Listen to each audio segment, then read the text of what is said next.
You've been searching for Iowa football practice content. Is there any information?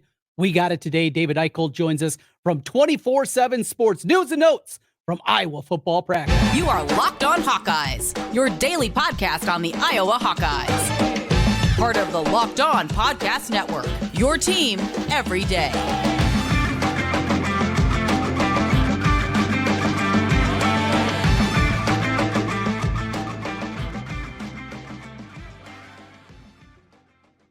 Hey, welcome in. I'm Trent Condon, and this is the Locked On Hawkeyes podcast. Thanks for making Locked On Hawkeyes your first listen every day. We're available wherever you get podcasts. You can also find us on YouTube. While you're there, make sure you hit that subscribe button. It helps us get in front of more Hawkeye fans. Make every moment more. Right now, when you bet on a Super Bowl winner, you get bonus bets every time they win in the regular season. FanDuel.com/LockedOn for more details. Well, we got football content for you here today on Locked On Hawkeyes. We are going to talk a little bit about the football team, some news and notes and nuggets coming in from David Eickholt from 24/7 Sports. Certainly excited about that. I also got an idea of what to do with the new Big Ten as we go to 18 teams next season with the additions of USC, UCLA, Washington, Oregon. Kind of a half-baked idea that it's been brewing here, baking the last couple of days and getting deeper into it. What should we do in basketball? What makes the most sense, both in terms of the schedule and when we get to the conference tournament? We will do that here a little bit later on. Hey, speaking of that basketball team, they got a win against the Paris All-Stars. Now, what constitutes an All-Star from Paris? Nobody knows at this point in time, but for the first time, we got to see this new group together. The new transfers coming in and doing their thing. We got to see Ben Krikke out there on the hardwood. He played incredibly well, very efficient from the floor for the Hawkeyes in the victory. We got to see Evan Bronze also helping out and doing some things inside. Couple of takeaways. And listening to Fran McCaffrey after the game, one thing he mentioned they needed to work on, cleaning up the turnovers. In fact, a lot of them in the first half, 21 overall in the game. That's something that is concerning. But the freshman did not have a turnover. That was a big one. Backup point guard, at least to this point, Brock Harding, he did not have a turnover, 6 assists in the game. He goes 2 of 8 from downtown. That shooting has always been one of the questions about him. Size, he's not a big kid by any means, but he's lightning quick. He's great with the ball. Had a beautiful pass off the backboard and to an alley-oop for Owen Freeman, who flushed it home. And Freeman, another one of the big stories for this Iowa basketball team. You know, Owen Freeman is an interesting study. This is a young man that committed to Iowa decently early, right? This is a guy that had some pretty big offers on top of it. When you look back at him, when he made his commitment to the Iowa Hawkeyes, there were a lot of big-time teams involved. And just for whatever reason, he just kind of started to fall off the recruiting rankings. He was certainly a solid top 100 player in the rankings, finished right in the 150 range, but he had offers from Illinois and Indiana, Michigan State, Marquette, Notre Dame, Ohio State, Purdue, Wisconsin. I mean, he had a wide range of offers. And in fact, this might be one of the best when you're just looking at the offer sheet, one of the better recruits in the Fran McCaffrey era. Of course, finish up his senior season at Moline, teaming up with Brock Harding and leading that team to a state championship in the state of Illinois. For whatever reason, though, it just felt like, I don't know if it was other guys passing him. It was just his game is not flashy. I'm not sure exactly what it was, but he adds a much needed dimension to this team. When we talked Iowa basketball during this offseason, my huge concerns about the team are defense, and it's always defense because the defense has not been good in the McCaffrey era. But secondly, how this team was going to rebound.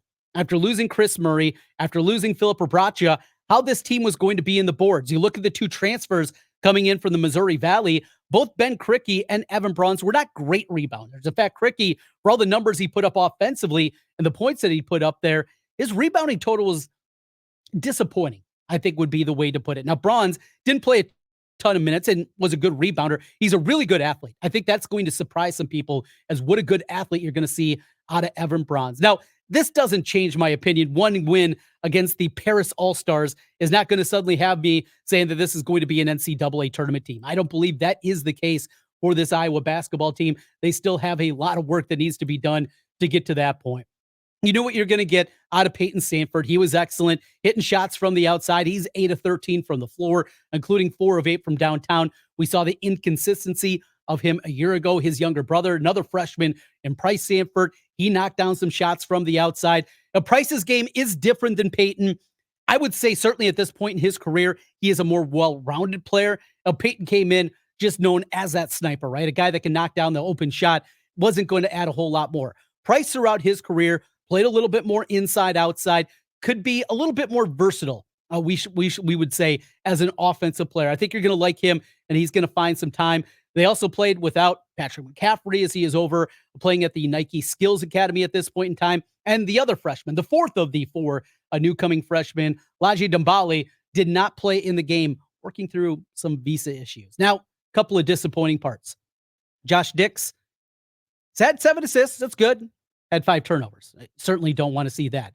Tony Perkins, he led the way. He was getting out scoring early on. He led the charge early on, had 5 assists, had 4 turnovers. All right, so there's some concerning things still, even in a big victory against the Paris All-Stars. A couple more games coming up, including one on Friday. We'll get you covered here on the Locked On Hawkeyes podcast. We got you covered as we come back. We will take a look at the Iowa football team and some nuggets from practice. I know you've been itching to get these. Hey, I'm not. You guys are not alone. I am right there with you. Well, David Eickholt, he's the guy with the information. We will get into that as we continue here on the Locked On Hawkeyes podcast. Well, I got my trip coming up. I'm heading to Vegas tomorrow, and that means, well, as I pack the suitcase, you know what's going to be in there. It's Birddogs. Birddogs make you look good. It starts right there.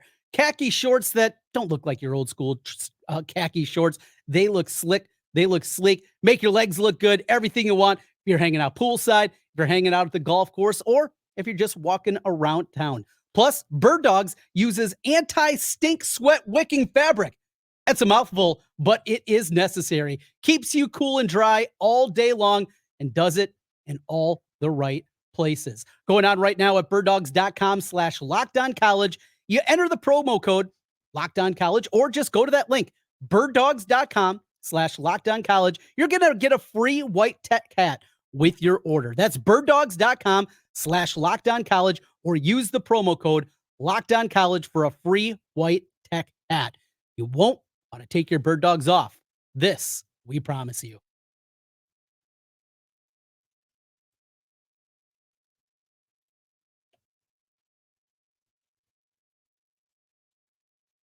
David, as always, good catching up. What's happening, my man? What's going on, buddy? Things are going well. I'm taking a break from watching Iowa's 2022 season, and I don't think any break's going to be long enough for after the first couple of games I watched. It is just as bad, if not worse, than I remember the original. Oh, my goodness. It's definitely ready for some new film to study, Trent. I'm going to guess that is, yes, incredibly difficult. So we have our memories of a year ago and how bad that it was, certainly offensively all throughout the season. So it's even worse the second, third, fourth time around? Yeah, I think this is my 4th time watching it in total, just because I try to grade each player and I just kind of go based off that, based on what I've heard. And that's kind of how I do my projections for the following year.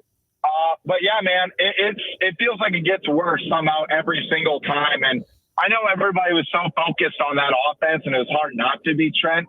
That defense was even better than I remember. It really was unbelievable what they accomplished last year.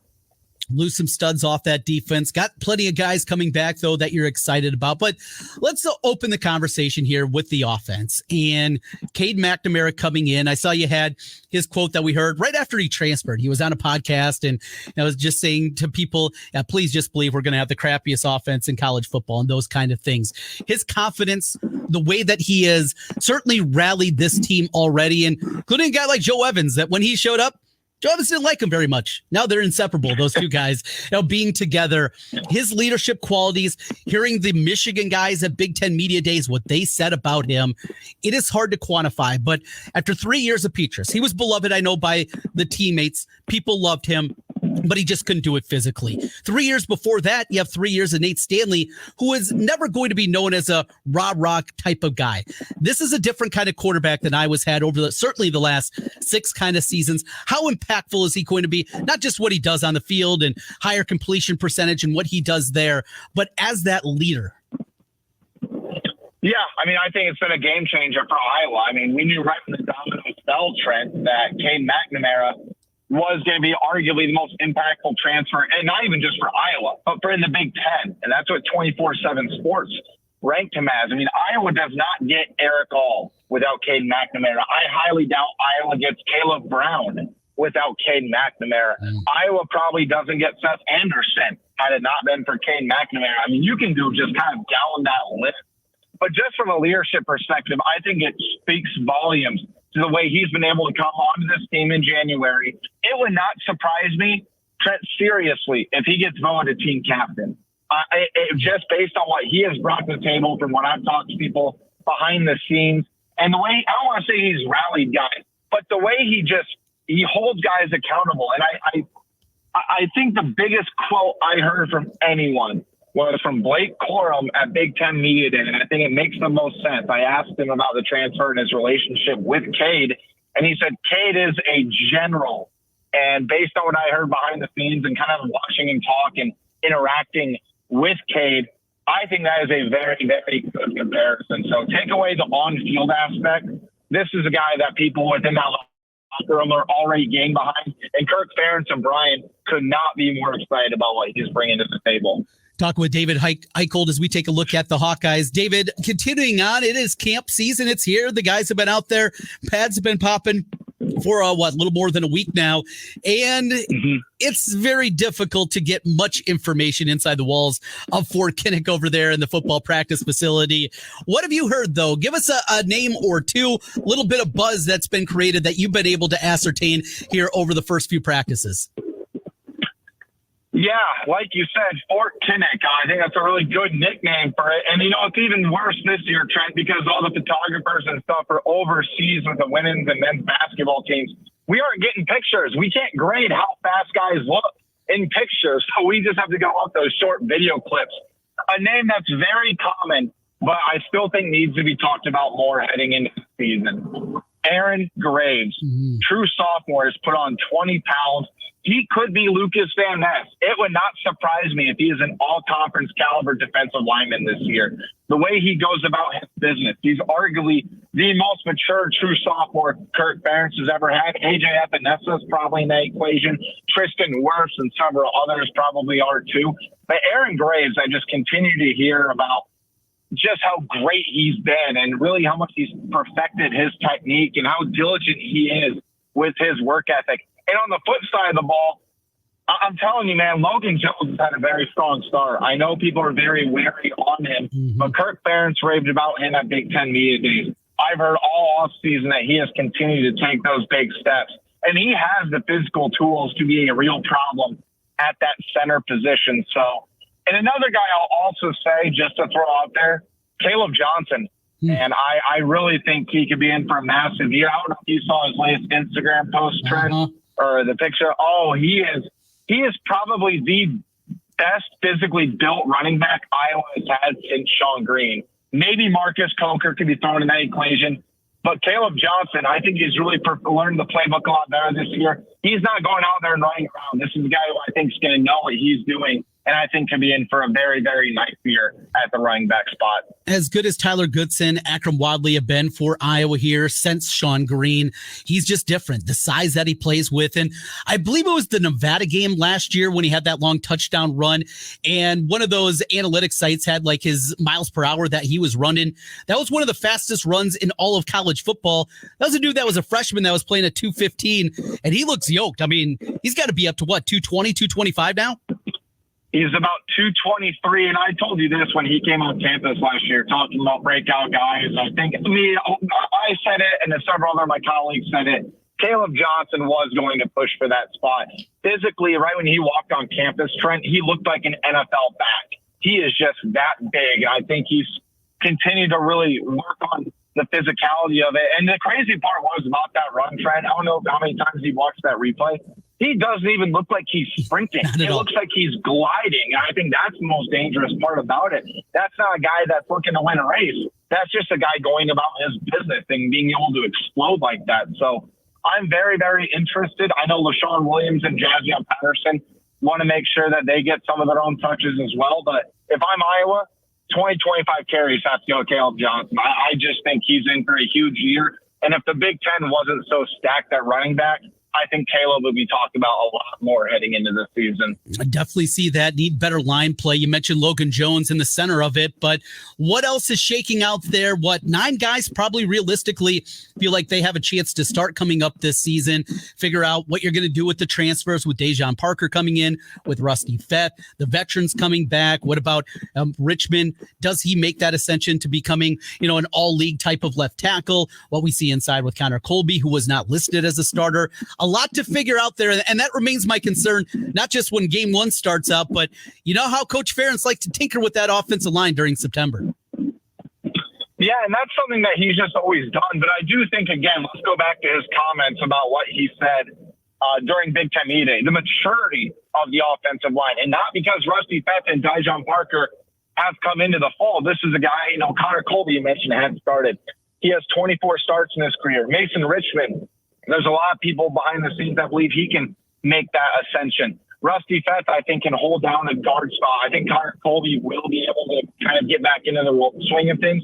But remember, last year, Iowa could barely put 5 guys on the field they felt confident in. There are maybe 6 guys that are pushing for that spot. So Kirk's saying there are 9 guys that are legitimate candidates to start.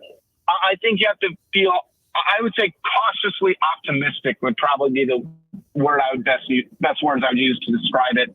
But there's no doubt. I mean, you can have Cade McNamara. You can have Eric Alls, who I think will be an all-league tight end. You can have Luke Lachey. You can have Caleb Brown. You can have the running game.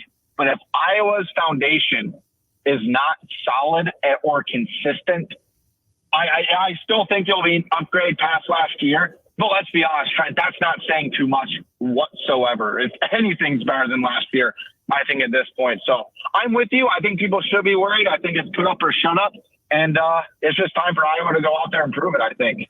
David, a couple more, one more on the football front, and then a couple more for you before we let you go.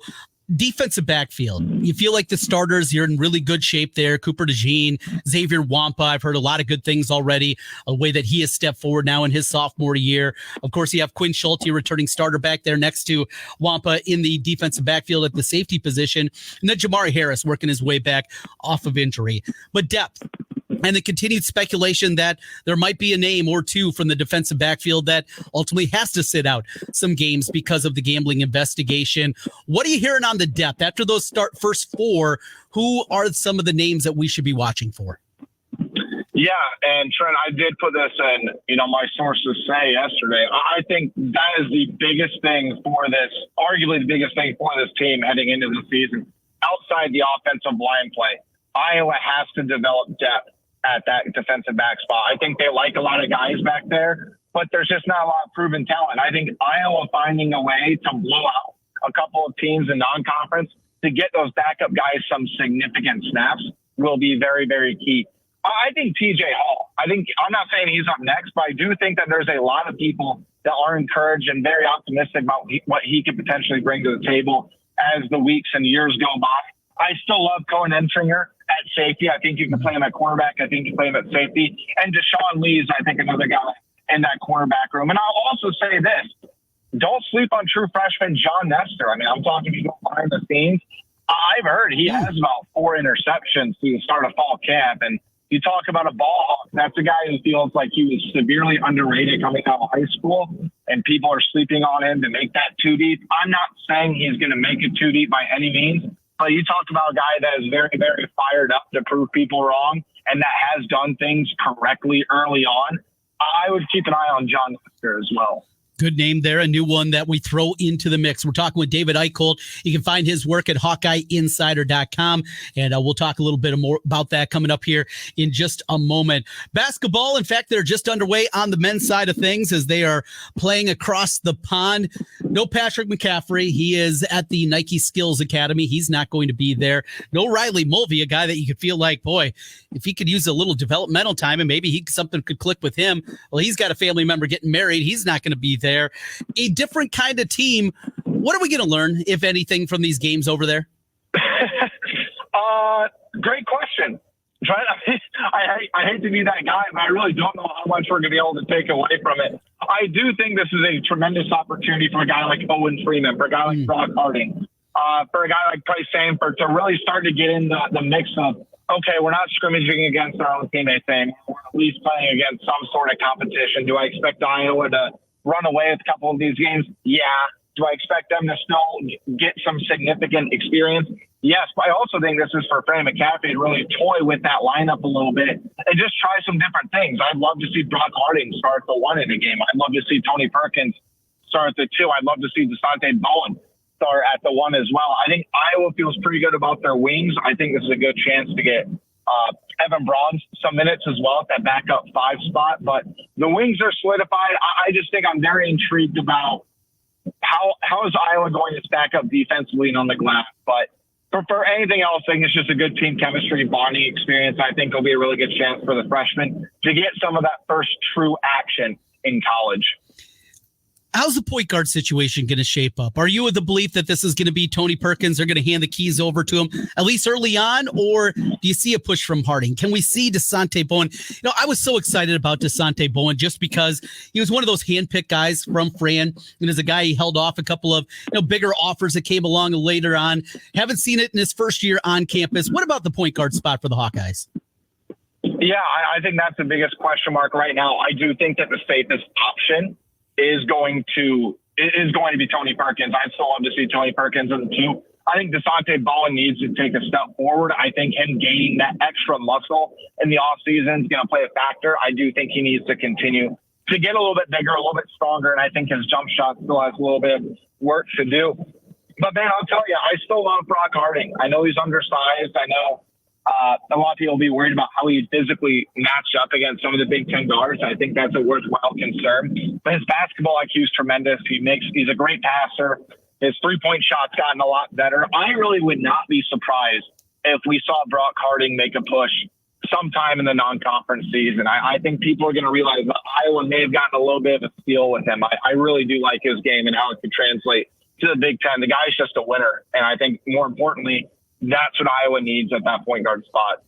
Team's going to stink defensively and rebounding. Going to have to outscore them, but some things don't change during the Fran McCaffrey era. Over to the women's side, it was not the offseason that many Hawkeye fans wanted as it pertained to the transfer portal, but saw their opener, a big win as they dominated some Italian team by 70 points, something like that. But Cynthia Falter, that was a good sign, her going out there, what you had inside with O'Grady. I wasn't as upset as I know a lot of the fan base was about them not hitting in the transfer portal like they want. I just, certainly when it comes to posts, I believe in Jan Jensen so much.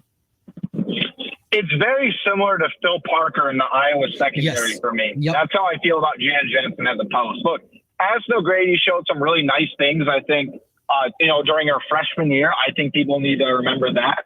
Jan Jensen is a connoisseur at this. I think what bothered Iowa fans more than anything, Trent, about the portal is, that they did try to reach out to some top targets, but they didn't have the NIL funds to compete with some of them, as Lisa Bluter openly talked about a little bit, I believe, on KXNO a couple weeks ago. But the other thing is, watching the team that they lost the national championship to, LSU, and Kim Mulkey, I have my own opinions on her as well as a lot of other people. But to watch the rich get richer and to see almost every high-powered transfer go to LSU, I think that's what really irks the Iowa fan base more than even just not getting a player via the portal. But yeah, like you said, Cynthia Falter is going to be my preseason Big Ten 6th Woman of the Year. I think she's due for a big, big season at that spot. I think she's a good rebounder. I think her 3-point shot's getting better. And I think she can bring a lot of energy off the bench for Iowa. Going to be fun, no doubt about it. David Eickholt, part of HawkeyeInsider.com, 24/7 sports. David, I know it's getting up to that time. You're getting football. You got your VIP articles out there, your Sources Say article that is always beloved by the Hawkeye fan base. For people that want to get involved with you at Hawkeye Insider, what's the easiest way to get signed up? Yeah, just go to HawkeyeInsider.com. If you don't have an account, you'll see in the top right corner, you can log in or sign up. It's 30% off heading into the season. It's going to be loaded with a lot of VIP content, especially this weekend with the football media day on Friday and the kids' day scrimmage on Saturday. And a reminder, that is going to be free for the public, that kids' scrimmage. I know a lot of people are very, very eager to see some of the new additions to this team. No doubt about it. Thanks as always, David. I appreciate you, buddy. Take care. David Eickholt from 24/7 Sports, HawkeyeInsider.com. That's where you can find all the information with David, and a big thank you to him for giving us some time here today.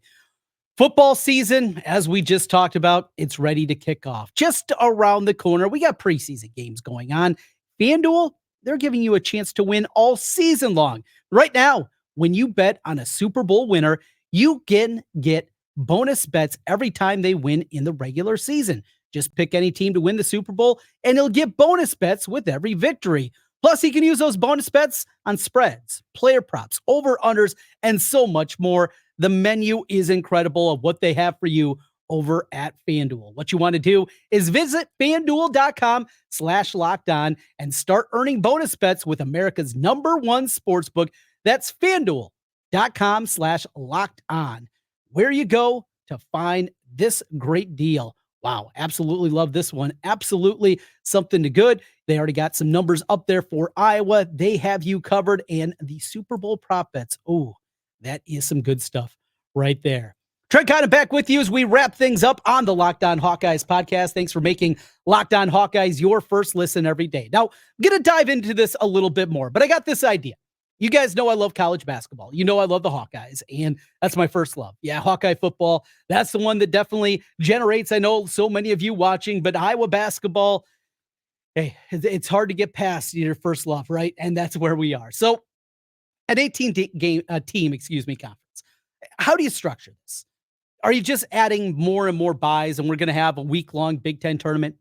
Are you going to continue to do that, and you're going to be playing games Monday through Sunday in order to get to a champion, because you don't want your top seeds having to play in a quote-unquote real bracket?